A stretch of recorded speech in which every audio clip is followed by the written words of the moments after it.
You're listening to and such a short amount of time to do it in. We were really a Mamamia podcast. Heads up, this episode contains details of sexual assault and harassment. If you need help, please call 1-800-RESPECT. Hi. Hello. How are you? I'm okay, thanks. How are you? I'm good. Picture this. You get a job that you didn't really apply for, and you only have to do it for a year, but here's the catch. The whole country is watching as you figure out how to do it. You take it on, but then you realise there's no job description, no real guidance, no help from the people who gave it to you, and no salary. And the job? Well, it's essentially about your life, what you've been through. But what happens when what you've been through is traumatic, tragic, the stuff of nightmares? How do you reconcile that? How do you get on with it? Because I present as being, an optimistic person, which I am, and I'm put together and I'm quite comfortable in interviews, talking to people. I don't tend to get nervous. But because of that, I think people think that I am recovered and fine and that I'm also public property and I'm fair game. And some things that people say are totally heartless. But fair game is the last thing Grace Tame should be. From Mamamia, you're listening to No Filter, a podcast where people from all walks of life tell their stories very candidly and aren't afraid to be vulnerable. My name is Mia Friedman. At age 15, Grace had been groomed and repeatedly sexually assaulted by her 58-year-old high school maths teacher, a man called Nicholas Bester, and it happened at the elite St Michael's Collegiate Girls' School in Hobart. At age 16, Grace had found the courage to report him, first to the school and then the police, and finally through the courts.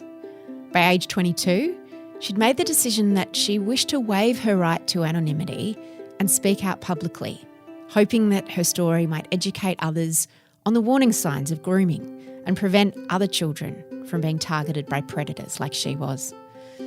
But the legal system in her state of Tasmania wouldn't let her speak. So alongside journalist Nina Fennell, Grace featured in the Let Her Speak campaign. Then at 24, Grace won the right to tell her story when the law was overturned.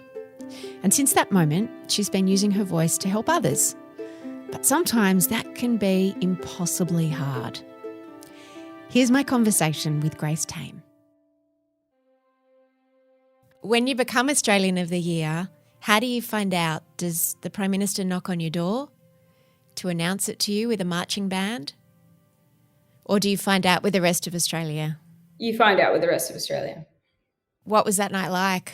There's so many parts to that night. There's a hugely public part of that night. You're there in front of not only the people in the room, but all the people who are at home watching you on the television. I was there as a representative of a community of survivors of child sexual abuse who for such a long time have been stigmatised and marginalised and really disempowered. And, to witness that moment as a survivor, say that wasn't me, just to be there in the room as a survivor in that moment where a survivor of child sexual abuse like myself was recognised and celebrated and elevated in that way was mind-blowing. It was hugely symbolic of progress and hugely encouraging for, knowing that there was so much potential to make even further change with that newfound acceptance and this platform. But also there's an incredibly private part of that moment as a survivor of child sexual abuse who, 10, 11 years before that exact moment, I was being abused and, spent most of the time, lying on my back wishing I wasn't here. Mm. And so there's lots of things that were running through my head. Probably forefront of my mind was gratitude that I'd written my speech down on a piece of paper. And then to be there with, my mum was there and my partner, Max, who's sort of my whole world, my whole universe. And then my dad as well. Because of COVID, all of the nominees in each category were only allowed 2 people at the actual awards ceremony. And so it was originally just mum and my partner, Max, who were coming, but the Australia Day Council, because my dad came to Canberra so that he could be there, just to be a part of all of the events leading up to the actual announcement. So he was there. He was going to watch the ceremony on TV just at the hotel with a few other family members of nominees who didn't quite fit into the mix. But they made an exception for him and they snuck him in, and so he was there as well. And yeah, it was really special. It was really special. But I was just thinking about how, grateful I was, how honoured I was, and how privileged I was to be that survivor there in that moment, because, there are so many survivors of child sexual abuse and sexual assault who are still so isolated and disempowered, and they don't have that opportunity. So there's also some guilt there that, like, why me? Why was that me? What about all of the other girls and boys who have been through hell and won't get that opportunity? But ultimately, I was thinking about all the people watching at home who were hopefully could see that, it was possible to transcend and to transform. And it was the start of a total redefinition of what it means to be a survivor, that we are not just equal to, but we're capable of rising above and being bigger and stronger than we were before. I've interviewed Rosie Batty before, and she's an incredible woman. And I was thinking about you and about her, and how in the most part the people who've been named Australian of the Year have been done so because of really happy things, like sporting achievements or career achievements. For you and Rosie, it's about trauma and about unspeakably awful things that have happened to both of you. That must be really hard to reconcile with all the celebration and the genuine pride that you both should feel in being named Australian of the Year. That's right. It's very much a double-edged sword. And it also means that, throughout the year, as you do your work, you're given opportunities and you experience things that you wouldn't otherwise experience, for which I myself am certainly very grateful. And I'm sure Rosie is as well. But I've been living in the past every day this year. Yeah. It's hard because I don't want to seem ungrateful, and I don't want to complain. But also I believe in being completely honest, and I'd be lying if I said it wasn't incredibly difficult to do that. And I think because I present as being, an optimistic person, which I am, and I'm put together and I'm quite comfortable in interviews, talking to people. I don't tend to get nervous.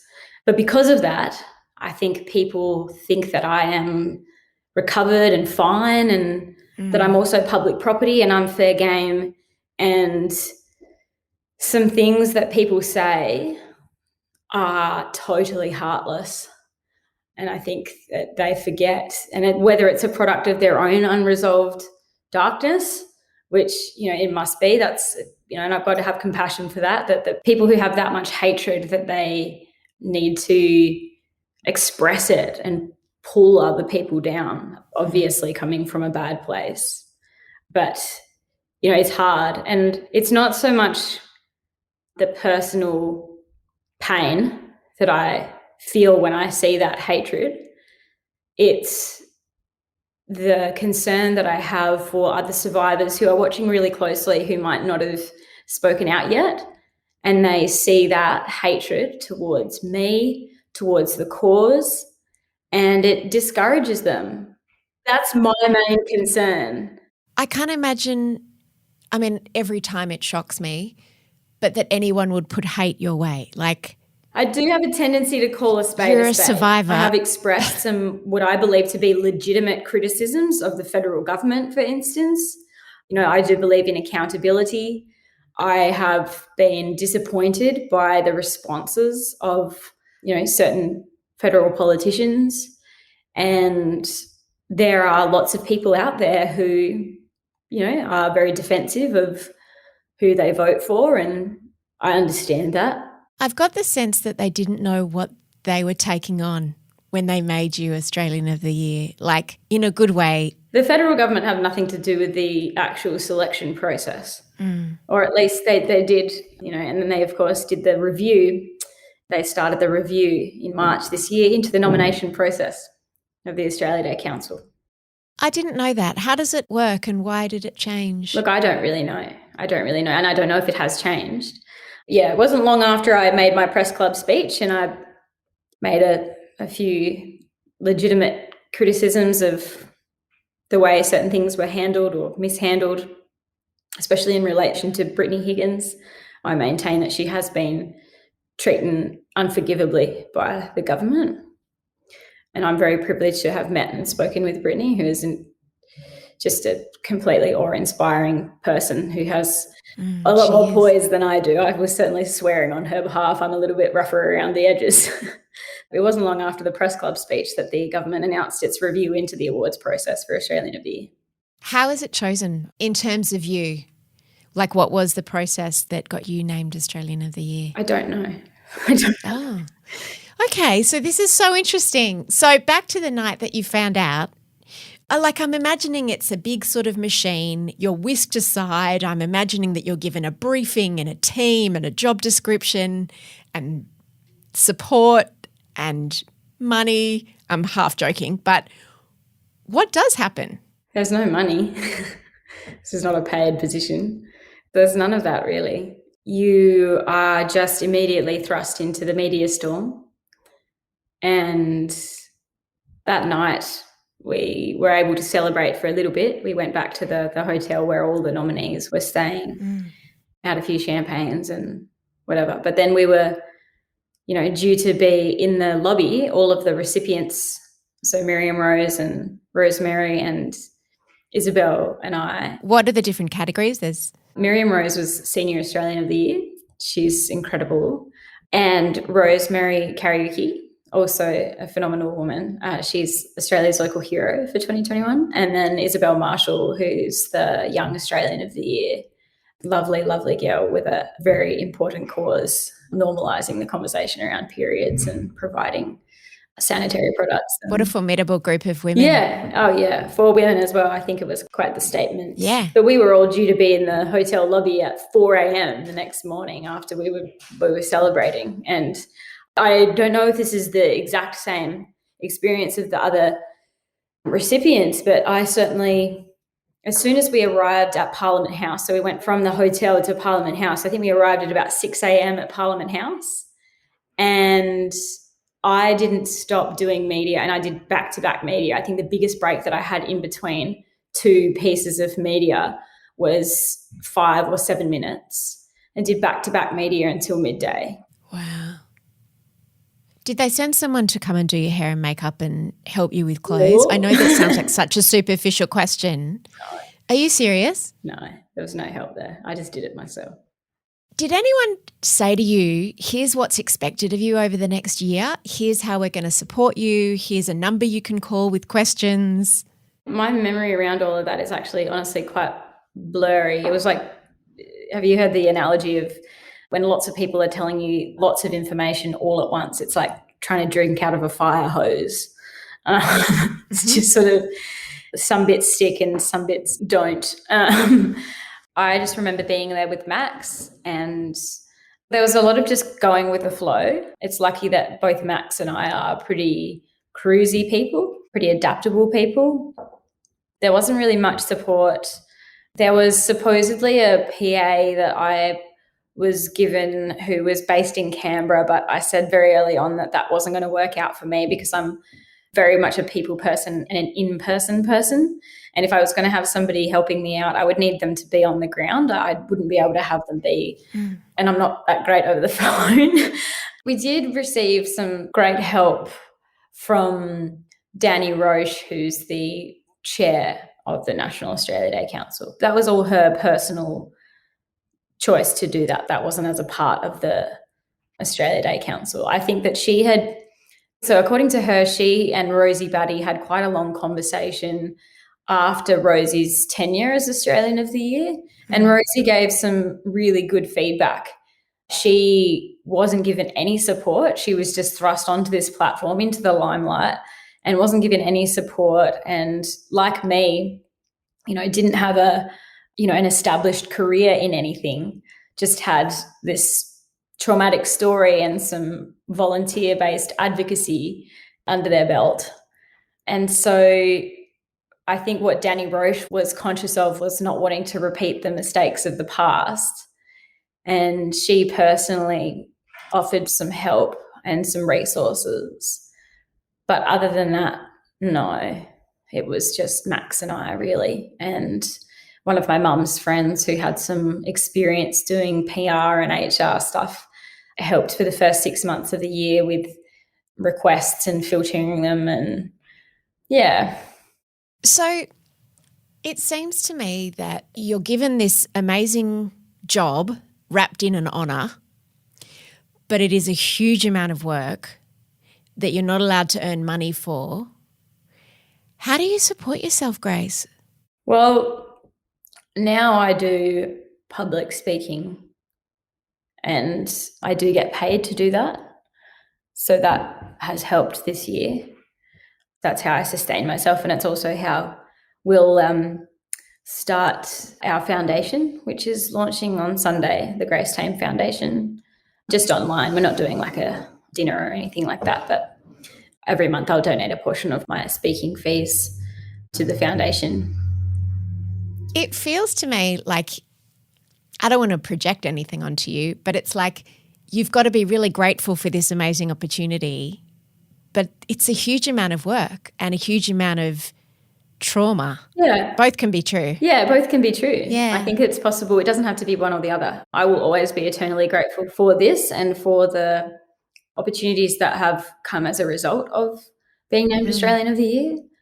But I will also be open and honest about the traumatic side of it, having to relive my past almost every day, as I said, and it doesn't just go away. So if there's a day where I don't actually do an interview and I don't have to answer questions about the trauma, there's still a lag, because when you dredge all of this stuff up, it doesn't just dissipate immediately. It lingers.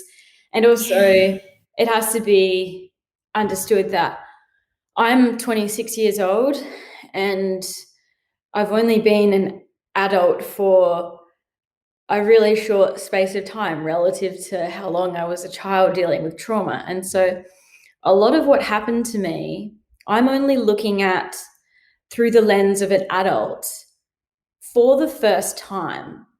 And often I'll be asked a question that it frames my experience in a context that I actually haven't thought about it in before.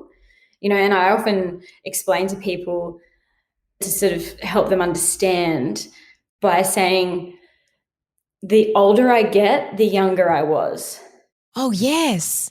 That makes so much sense. Explain that again. So, for instance, for me now, as a 26-year-old, when I meet a 15-year-old girl or boy, that is incredibly confronting because there's an immediate shock of how innocent they are, how vulnerable they are, how physically small they are, and how different their attitude and outlook on life is invariably. No doubt when I reach other milestones in my life, like when I have children, which I hope to with Max eventually, that will be confronting as well. And I've spoken to other survivors of child sexual abuse who are much older and do have children, and they've all expressed that that was a particularly difficult time for them because now all of a sudden they can see it from the perspective of a parent. And that's something that I can't relate to yet. I'm Mia Friedman and you're listening to No Filter with Grace Tame. I wanted to ask you about your tattoos, the ones on your hands that say, "Eat my fear" and "Hold my beer." Yeah. I get asked about them a lot, and I feel a bit, it brings me down a little bit, if I'm being quite honest with you, because there are a lot of things that I did to myself as a young person in the throes of trauma that I regret. And I would probably have to say that my tattoos I regret. It's a trauma. I got them when I didn't know who I was, because I spent most of my childhood just trying to fit in and please others. Before I was abused by a pedophile, I never really spent more than a week in the one place. My parents have been separated since I was 1, and I lived out of a school bag. I would be in a place for 3 days at a time and then have to pack up all of my things and uproot again and go somewhere else. And I never really had any stability or consistency. And then, of course, as a 15-year-old, I was abused, and I spent that time trying to not upset the person that was abusing me. And then after that, everything was just completely a mess. And I uprooted again at just 18 and moved to another country. And, it was within a couple of years I got these tattoos, which were,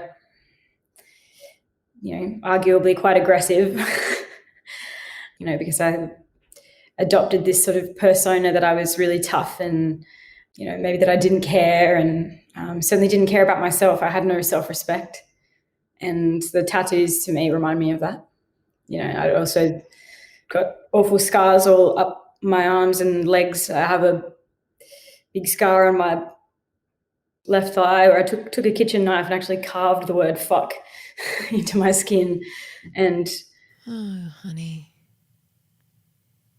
I'm so sorry that you were in that much pain that you did that. I was going to say that if you've got tattoos on your hands, you must see them all the time. yeah, Have you thought about getting them removed? I'm sure you have. most of my tattoos I am getting removed.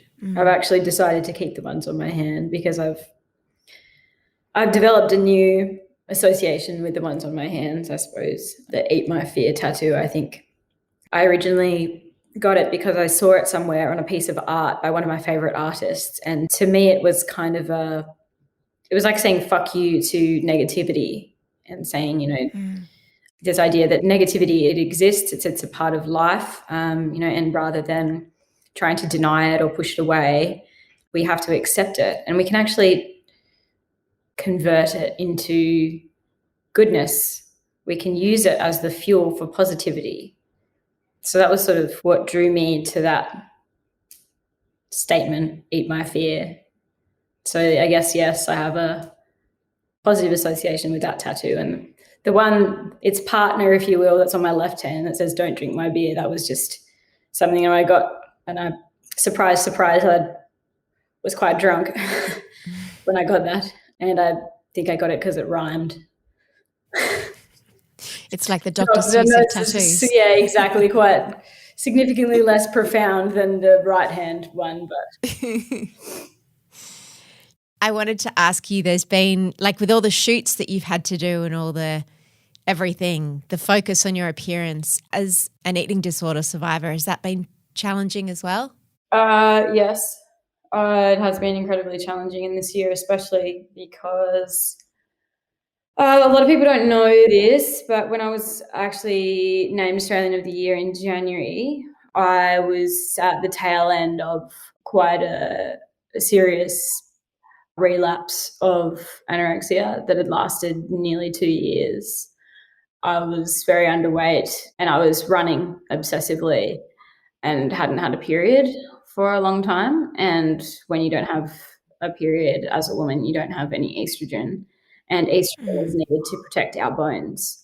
And that's obviously not the only time that I've been in an anorexia spiral, if you will, over the last 14 years. And so the cumulative effect of starvation for years at a time is, as you can guess, not great for your mental health, for your physical health. And a lot of things go unseen for a long time because there's a certain resilience that you have in youth, but that does wear away, especially when you constantly are pushing yourself to the extreme. And so it wasn't until March of this year that I finally got my periods back. But that was incredibly traumatizing for me because I hadn't really ever had a regular cycle my whole life, because I was anorexic before the pedophile started abusing me. So I'd only had maybe 2 or 3 periods. And as you know, when you're that young, you're still figuring out what they mean and your association with them and how to deal with them. And then of course, I was being raped by this man. And when I did get my period during that time, for him, that meant that he didn't have to wear a condom. So he would take advantage of that. Oh, Jesus. That became my association with my periods. Yeah, right. So I was quite happy to not have them. And then all of a sudden, March of this year, literally March 1st, just ahead of all of the International Women's Day events, ironically, probably made up for the most busy time I've ever experienced in my whole life. I was sort of dealing with that.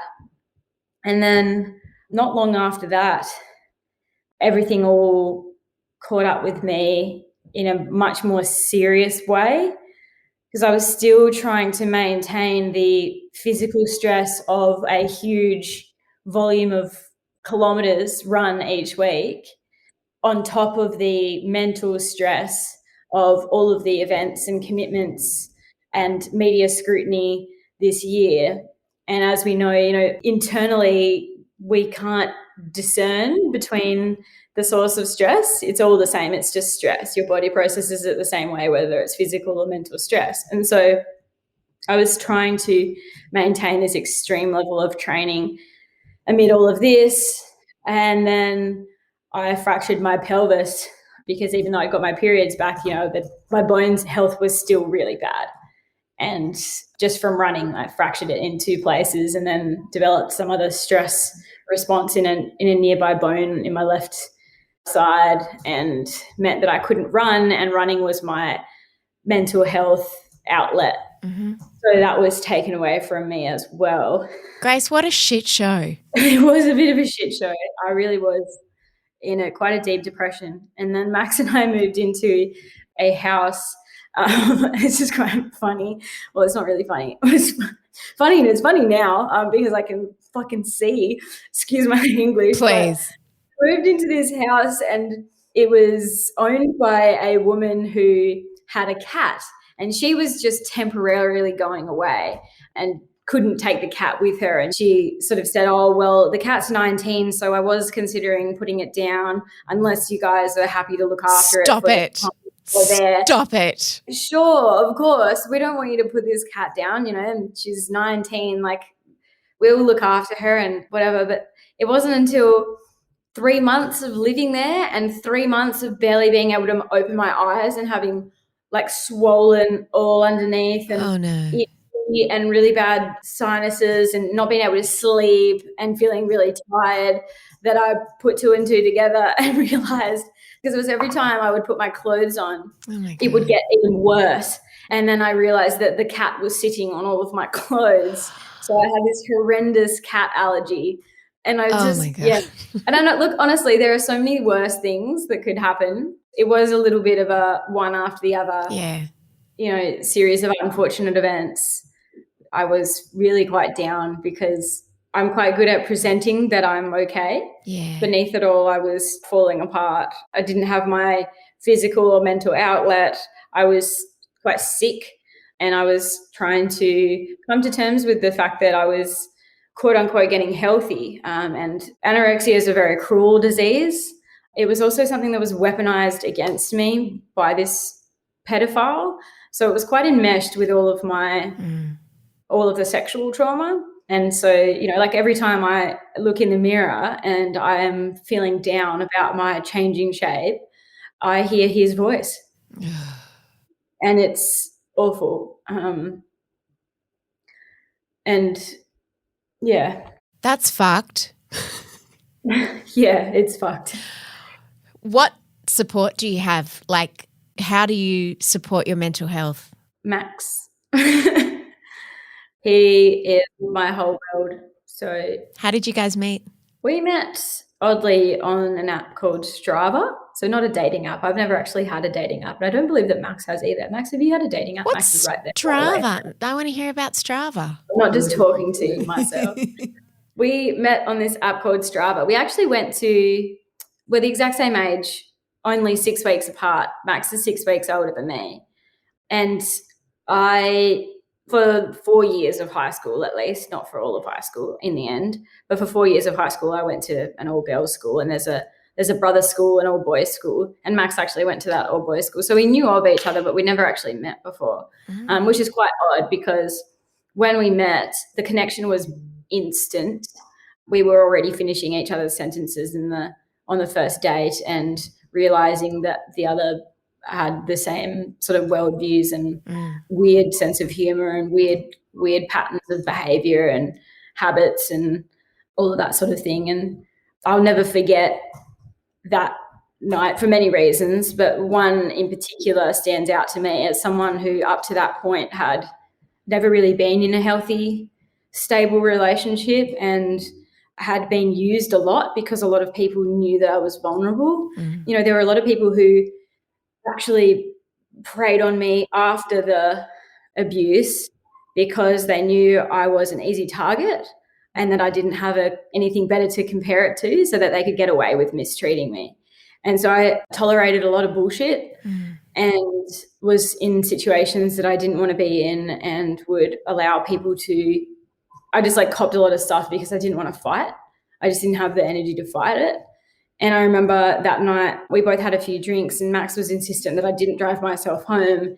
And so I stayed with him at his parents' house because his parents were away for the weekend. And I remember lying there in bed and I was stiff as a board because I was very uncomfortable with physical contact. I would get very sort of, I just sort of recoil and disassociate. And I remember him reaching out to hold my hand and I just sort of was like, all right, okay, just tell me what you want. Because I was just sort of not that I thought this of him, but my default was, just expecting that someone was going to take advantage of the situation. And so I was just like, all right, you're going to have to tell me what you want to do. Just tell me now. And he just said, oh, no, I just want human connection. And I just melted. I was like, oh, my God. Wow. And I'm going to cry thinking about it. I don't know what Strava is. Tell me what Strava is, Grace. It sounds like a magical place where there are wonderful people. It's a sport app. So, you can do any sport really on Strava. It's not just running and cycling and walking and swimming, but you can also kayak and do all kinds of things. And you meet up with people who want to do that same sport. Well, you can. Usually you just sort of follow people, and often you'll start following people because you might be out on a run and if somebody else has Strava and they also cross paths with you on that run, your watch, or if you've got some kind of tracking app that tracks your distance and your location and time and everything like that, if there's somebody who crosses your path, it'll often come up on your app that you were running with that person, even if you weren't. And so you end up getting followers that way because you share routes and things like that. Or they might just be in the area. Yeah, I think Max had followed me first. I was certainly far too intimidated. This is a superficial part of me where I saw a picture of him and I was like, was this conventionally attractive person that is far out of my league? Why is he here? Why is he liking my stuff? How long ago have you been together? We just had our 1 year anniversary on the 24th of October. So, yeah. That's a beautiful story. Are you looking forward to this year ending, Grace? Yeah. You're allowed to say yes. It sounds so much harder than I could have possibly imagined, and I think harder than most people would ever suspect. Yeah, I mean, not everyone would have my experience. Everyone's experience of Yeah. being Australian is different. Everyone's experience of being Australian of the Year is different as well. There are some really unique factors that have made my year the way it is that have to do with my personal story. And I would expect that, another Australian of the Year would have a year quite like this. Also, nobody could have foreseen what a sort of it was very much a foreshadowing, that whole event. You triggered an avalanche, didn't you, in a really good way? Well, yeah, because Brittany came forward not long after that. Because of you? Well, yeah, and we've spoken. We're really good friends now. And both David and Brittany have described to me their experience of that night being at home on the couch. And, Brittany that was the straw that broke the camel's back for Brittany. And that was the moment that she thought, right, I can't do this anymore. And I had no idea, obviously. I'd never met the Prime Minister before until that day. And I had my own frustrations earlier in that day when I was trying to talk to him about harmonised approaches to the issue of child sexual abuse, where, there was actually a physical location. I was actually referencing the Human Trafficking Task Force in the Los Angeles County Sheriff's Department that I'd been to and spoken to many of the people that worked in that task force, that were part of that task force.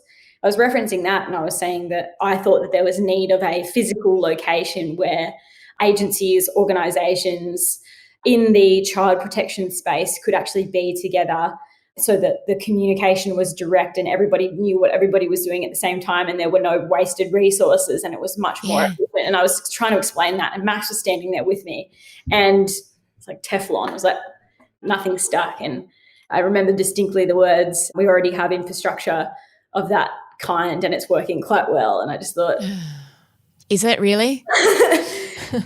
Is it? Yeah, that was sort of my Is it though, Scott? It seems like there are a lot of people who really wanted you to just cut ribbons and be quiet and sit down, and they really didn't know what they were taking on when you – not that it was their decision, but that was their expectation of how you would behave. I'm not naturally a confrontational person, and I'm also – it gives me no pleasure to point out injustice or failings, but I would be a hypocrite if I didn't, because that's what's got me here. We're very lucky to have you. I can see what a toll it takes on you. You're an extraordinary champion for survivors. Thank you for listening to this No Filter. You can find a link to Grace's Instagram in the show notes. If you're feeling overwhelmed by the 24/7 news cycle, Mamamia's podcast, The Quickie, will bring you up to speed every day. It covers the latest news headlines in 5 minutes, plus a deep dive to find out everything you need to know in one go. 15 minutes, start to finish. You'll be informed for the rest of the day. Check it out wherever you get your podcasts. The assistant producer of No Filter is Lucy Neville. The executive producer is Eliza Ratliff. I'm Mia Friedman, and if you want more of us in your life, come and visit the Mamamia app. And just by reading or listening to our content, just by listening to this podcast today, you are helping to fund girls in schools in some of the most disadvantaged countries in the world. Through our partnership with Room to Read, we're currently sending 300 girls to school every single day, and our aim is to get to 1,000 and then 10,000. Because at Mamamia, our core purpose is to make the world a better place for women and girls.